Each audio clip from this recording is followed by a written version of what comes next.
Bom dia. Vamos dar início à nossa IBD desta manhã.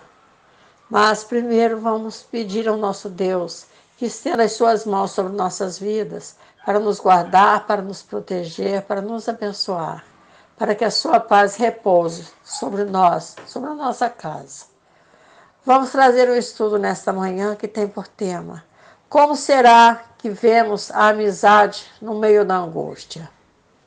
Vamos meditar na Bíblia Almeida Corrigida Fiel. E o texto básico está em Jó 2, do verso 11 ao 13, que nos fala: ouvindo, pois, 3 amigos de Jó todo este mal que tinha vindo sobre ele, vieram cada um do seu lugar. Elifaz, o temanita, e Bildade, o suíta, e Zofar, o naamatita, e combinaram condoer-se dele para o consolarem.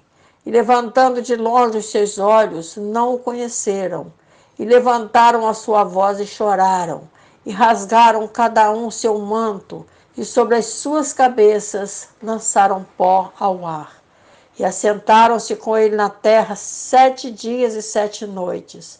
E nenhum lhe dizia palavra alguma, porque viam que a dor era muito grande. Vou iniciar esses momentos em que vamos passar juntos, falando do quanto Satanás é insistente quando quer agir contra o povo de Deus. Vamos primeiro ao capítulo 1 do livro de Jó e meditarmos nos versos de 6 a 8. E num dia em que os filhos de Deus vieram apresentar-se perante o Senhor, veio também Satanás entre eles. Então o Senhor disse a Satanás: de onde vens? E Satanás respondeu ao Senhor e disse: de rodear a terra e passear por ela. E disse o Senhor a Satanás: observaste tu, meu servo Jó? Porque ninguém há na terra semelhante a ele, homem íntegro e reto, temente a Deus e que se desvia do mal. Tendo ouvido o Senhor, disse Satanás. Então respondeu Satanás ao Senhor e disse: porventura teme Jó a Deus debalde? Porventura tu não cercaste de Sebe a ele, a sua casa e a tudo quanto tem? A obra de suas mãos abençoaste, e o seu gado se tem aumentado na terra.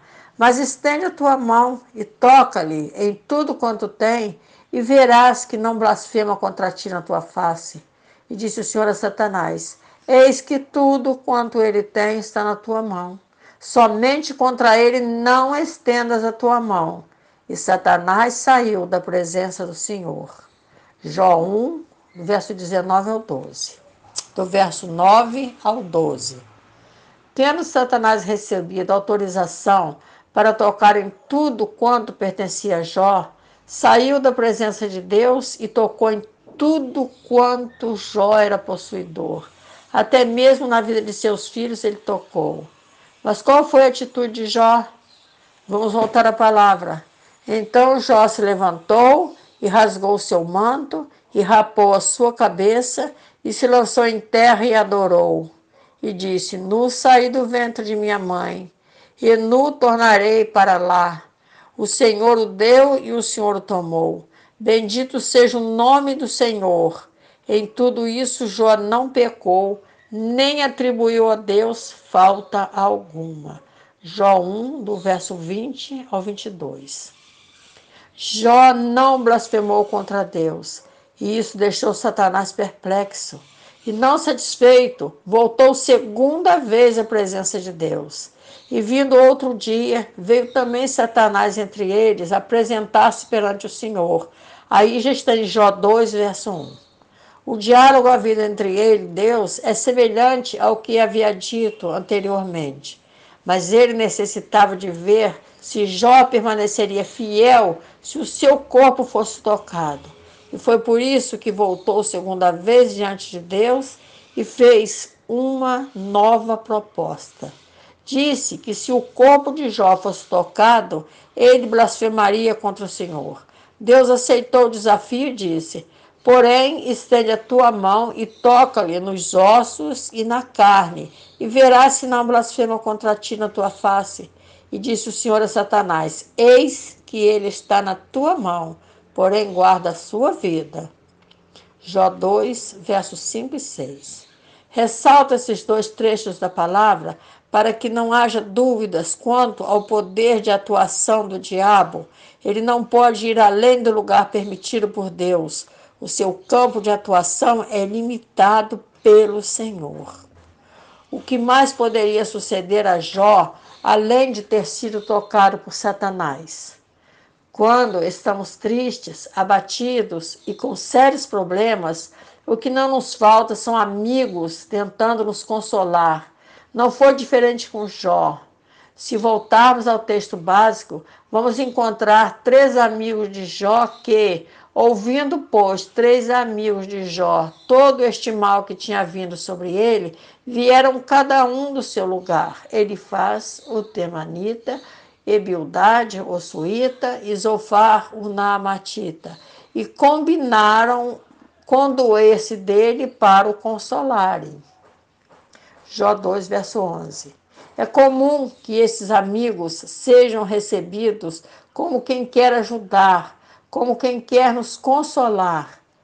Não são poucas as vezes que, como eles, chegamos para ajudar, mas não encontramos palavras que possam servir de consolo e agimos como eles, que e assentaram-se com ele na terra 7 dias e 7 noites, e nenhum lhe dizia palavra alguma, porque viam que a dor era muito grande.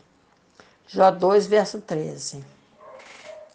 Aquele que pediu a Deus para tocar na vida de Jó, queria ver até onde Jó iria suportar, pois em tudo Jó continuava glorificando a Deus. Nu saí do ventre de minha mãe e nu tornarei para lá. O Senhor o deu e o Senhor o tomou. Bendito seja o nome do Senhor. Em tudo isso Jó não pecou, nem atribuiu a Deus falta alguma. Jó 1, verso 21 e 22. E Satanás tocou também naqueles amigos que o vieram consolar, e também em sua mulher que disse. Então sua mulher lhe disse: ainda retens a tua sinceridade? Amaldiçoa a Deus e morre. Jó 2, verso 9. Após os amigos de Jó terem ouvido ele se lamentar, vemos o início de uma dolorosa situação, pois aqueles que combinaram condoer-se dele para o consolarem deram início a acusações como se Jó fosse um ímpio e o acusavam de estar nessa situação por ter pecado contra Deus. Aqui podemos ver que quando o diabo entra no problema, ele quer nos levar a crer que Deus está permitindo que passemos por problemas porque ele está contra nós. Vão nos acusar de estarmos em pecado, em desobediência, e que é por isso que estamos sofrendo esse castigo. Ao invés de consolar, passam a acusar, a formar opinião contra nós. Não foi isso o que o Senhor disse a Satanás. O que disse foi: e disse o Senhor a Satanás: observaste o meu servo Jó? Porque ninguém há na terra semelhante a ele, homem íntegro e reto, temente a Deus e que se desvia do mal, e que ainda retém a sua sinceridade, havendo-me tu incitado contra ele para o consumir sem causa. Jó 2, verso 3. Aqueles amigos que vieram para consolar se tornaram inimigos, acusadores, fazendo com que seu sofrimento aumentasse. Se apresentaram como amigos e se tornaram inimigos. Vieram consolar e fizeram com que o sofrimento de Jó fosse ainda pior. Duvidaram de sua integridade diante de Deus. Queriam fazer crer que toda aquela aflição vinha do fato de ter Jó abandonado os caminhos do Senhor e que tudo pelo que estava passando era um justo pagamento de sua iniquidade diante do Senhor. Encontramos amigos que vieram para consolar e culminam por atacar Jó, querendo parecer que eram mais justos e melhores do que ele. Assim, usavam da situação de Jó como se dele tivesse inveja e que agora haviam encontrado a oportunidade de prevalecer sobre ele diante de Deus. esquecidos da onisciência do Deus que nos sonda e nos conhece. Ressalto para os cristãos que querem se mostrar mais crentes do que os demais, que isso não prevalece diante do Senhor. Jó se vê em uma situação tão caótica, diante de tantas acusações, que procura se justificar diante daqueles que vieram até ele como se amigos fossem. Mas eu falarei ao Todo-Poderoso e quero defender-me perante Deus. Vós, porém, sois inventores de mentiras e vós todos médicos que não valem nada. Quem dera que vós calasseis de tudo, pois isso seria a vossa sabedoria. Jó 3, 13, versos de 3 a 5. Mas eles insistem e Jó suplica por compaixão. Compadecei-vos de mim, amigos meus, compadecei-vos de mim, porque a mão de Deus me tocou. Por que me perseguis assim como Deus e da minha carne? Não vos fartais. Jó 19, verso 21, 22. Jó pensava que havia sido tocado por Deus, mas quem o havia tocado era Satanás. Temos que ter cuidado com nossas amizades. Naquele momento, os amigos de Jó se tornaram em um pesado fardo para ele.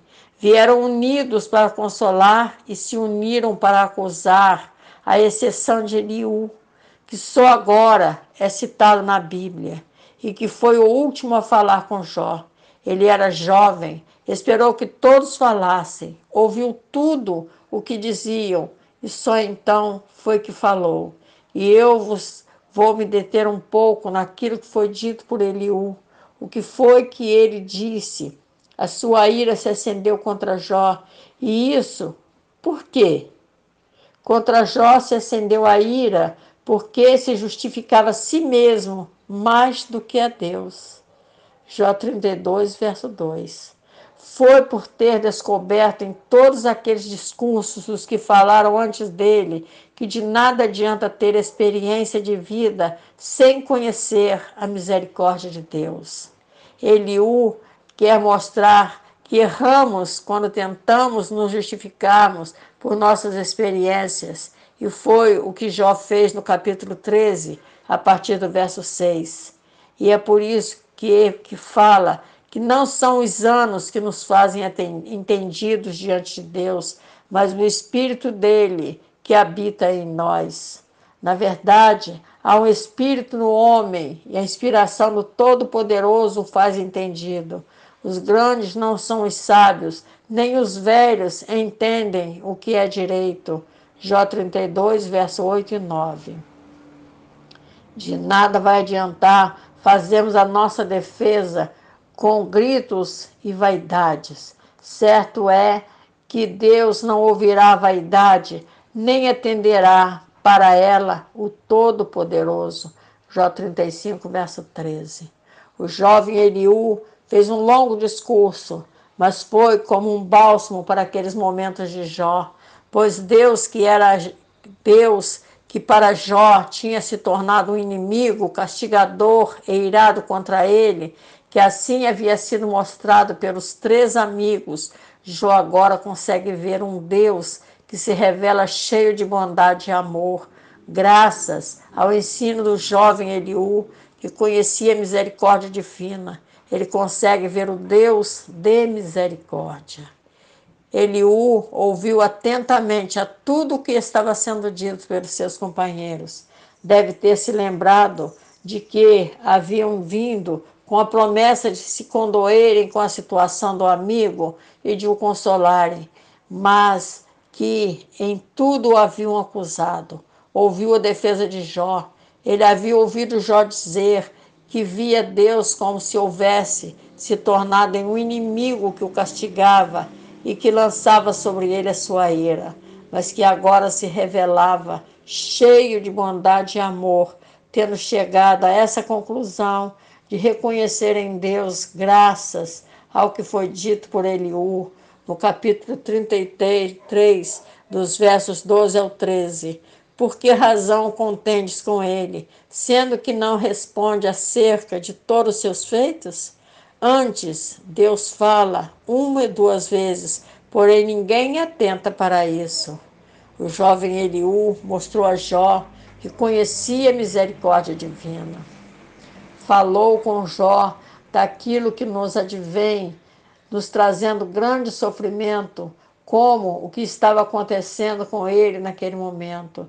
Também na sua cama é castigado com dores e com incessante contenda nos seus ossos, de modo que a sua vida abomina até o pão e a sua alma a comida apetecível. Jó 33, versos 19 e 20. Mas também mostrou que há em Deus o propósito de trazer de volta a luz para essas vidas. Então terá misericórdia dele e lhe dirá: livra-o, para que não desça a cova. Já achei resgate. Sua carne se reverdecerá mais do que era na mocidade, e tornará os dias da sua juventude.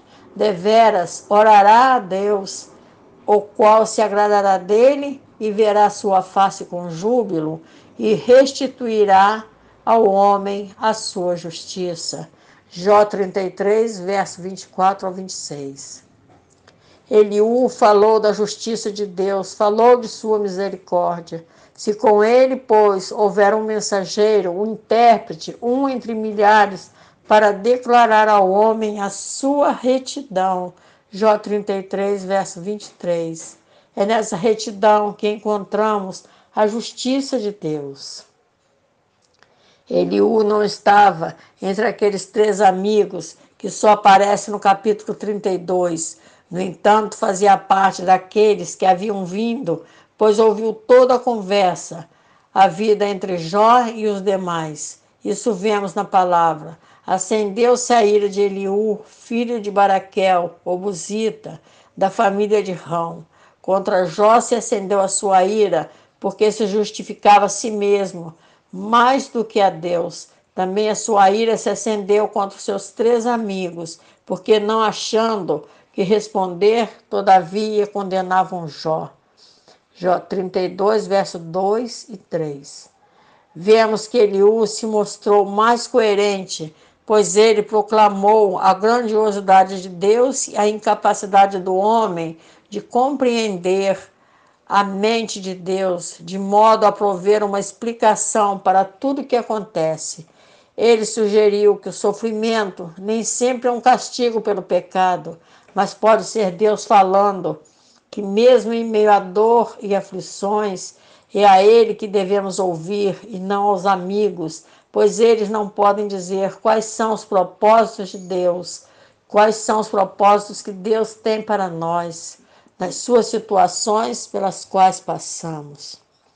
Temos que ter cuidado com os amigos que nos vêm consolar. Sucedeu que, acabando o Senhor de falar a Jó aquelas palavras, o Senhor disse a Elifaz, o temanita: a minha ira se acendeu contra ti e contra os seus dois amigos, porque não falaste de mim o que era reto, como a meu servo Jó. Jó 42, verso 7. Mas por que o Senhor não repreendeu Eliú? Foi porque, se prestarmos atenção ao que diziam os três amigos que foram repreendidos, vamos encontrá-los trazendo palavras que são exemplos típicos das religiões e filosofias humanas, aqueles que mostram a justiça dos homens, que têm a intenção de ocultar a verdade e que são ditas apenas com a pura intenção de esconder a verdade da palavra e a justiça de Deus. São mentiras que trazem em seu bojo a intenção de esconder os propósitos e os projetos que Deus tinha na vida de Jó e tem para nossas vidas. Por isso o Senhor disse que repreendia Elifaz e os seus dois amigos, excluindo dali Eliú. Mas vamos nos alongar um pouquinho mais e ver se mesmo no livro de Jó podemos encontrar Jesus. Em Jó 1:1, a palavra nos fala que havia um homem na terra de Uz, cujo nome era Jó, e era este homem íntegro, reto e temente a Deus, e desviava-se do mal. Jó 1, verso 1. Os três amigos de Jó não receberam na qualidade de justo daquela que se desvia do mal e foram por isso repreendidos. Porque assim disse Jesus: quem recebe um justo na qualidade de justo, receberá galardão de justo. Mateus 10, verso 41. Mas a semelhança que encontro entre Jó e Jesus vai mais longe, pois Satanás requereu de Deus o direito de tocar em tudo quanto Jó possuía. Porventura, tu não cercaste de sebe a ele e a sua casa, e a tudo quanto tem? A obra de suas mãos abençoaste, e o seu gado se tem aumentado na terra. Mas estende a tua mão e toca-lhe em tudo quanto tem, e verás se não blasfema contra ti na tua face. Jó 1, verso de 10 a 11. Jesus também estava cercado pelo amor do Pai, mas Satanás veio tocá-lo, e isso fez com a permissão de Deus, pois a palavra nos revela que foi conduzido ao deserto pelo Espírito. Então foi conduzido Jesus pelo Espírito ao deserto para ser tentado pelo diabo. Mateus 4, verso 1. Vemos nos versos seguintes que Jesus, em todo o tempo em que foi tentado, não se desviou da palavra e do amor de Deus. Assim também foi com Jó. Quando Satanás veio segunda vez diante de Deus, pedindo para consumir Jó, foi assim que disse o Senhor: observaste o meu servo Jó? Porque ninguém há na terra semelhante a ele, homem íntegro e reto, temente a Deus e que se desvia do mal, e que ainda retém a sua sinceridade, havendo-me tu incitado contra ele para o consumir sem causa. Isso vemos em Jó 2, verso 3. Satanás já havia tocado em tudo quanto Jó possuía, mas ele continuava firmado na palavra, na fé e na confiança e no amor de Deus. E Satanás queria mais, e veio segunda vez insistir com Deus. E disse o Senhor a Satanás: eis que ele está na tua mão, porém guarda a tua vida. Jó 2, verso 6. Vamos terminar esse estudo da palavra de Deus mostrando a principal semelhança à vida entre Jesus e Jó, que apesar do seu sofrimento, Jó não caiu na tentação de atribuir a Deus alguma falta nisso. Ele foi semelhante a Jesus, que foi tentado em tudo, mas não pecou. Mesmo diante de toda a dor e sofrimento, Jó reconheceu a majestade do Senhor e declarou isso perante Satanás e seus amigos, que lhe traziam sofrimento. Com ouvidos meus ouvidos ouvi, mas agora te veem os meus olhos. Jó 42, verso 5. E ali todo o sofrimento de Jó terminou. Já não mais era oprimido pelos amigos e sequer por Satanás. Com Jesus não foi diferente. Então disse-lhe Jesus: vai-te, Satanás, porque está escrito: ao Senhor teu Deus adorarás e só a ele servirás. Então o diabo deixou, e eis que chegaram os anjos e o serviram. Mateus 4, versos de 10 a 11. Se hoje você sente que está sendo perseguido por hostes malignas, clame ao Senhor, declare o seu amor por Jesus e será livre de toda opressão. Venha ela do mundo natural por pessoas que se dizem amigas e que vieram te consolar, mas que só trouxeram tormenta, ou venha do mundo espiritual que veio para te destruir. Que Deus tenha misericórdia de nós, nos abençoe, que possamos ter aprendido que Jó e Jesus foram como nós, porém um que como nós em tudo foi tentado, mas sem pecado. Hebreus 4, verso 15. Não vamos usar de nossas tribulações para pecarmos contra o Pai, o Filho e o Espírito Santo. Que o Senhor nos abençoe e tenha misericórdia de nós. Amém, Senhor.